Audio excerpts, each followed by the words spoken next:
Omugenzi ono Sepiranza nti wayiwa omusaayi gw'okubeera ye.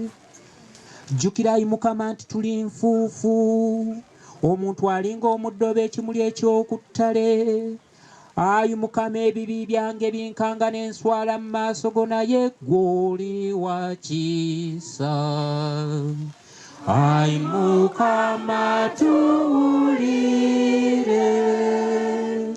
Ayi Mukama tuwulire. Haleluya, amina.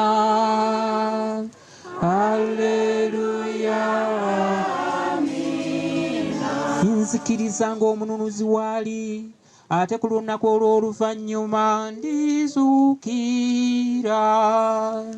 Nze nnyini ndiraba Katonda omulokozi, nze ndimulaba n'amaaso gange. Kino kye nsuubira, lino ly'essuubi lyange. Haleluya, amina.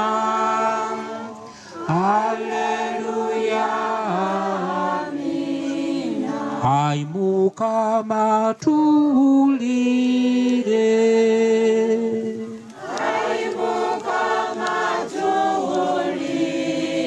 Ayi Mukama mponya okulaga mu magombe, gwamenya n'enzige z'ebikomo.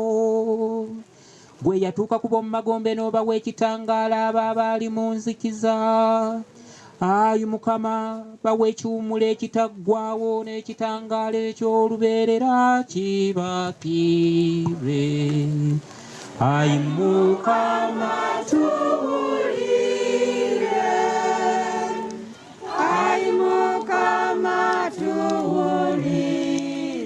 Ayi Mukama muwe ekiwummula ekitaggwaawo n'ekitangaala eky'olubeerera kimwakire.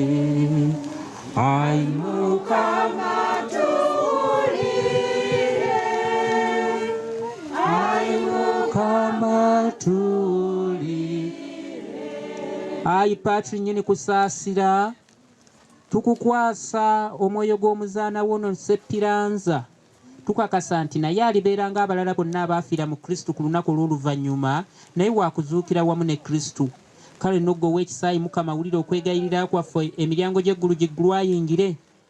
Naffe baalesse eno, naddala baamulekwa, ko n'abooluganda ab'oku lusegere, okukkiriza okw'amazima kwe tulimu kutukubagize. Ayi Paati yataggwawo, tukwebaza ebirungi byonna biwawa omuzaana woono, naddala ekirabo eky'okukkiriza ng'akyali ku nsi.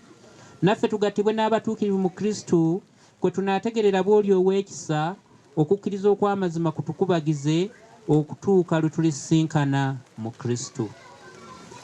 Bamalayika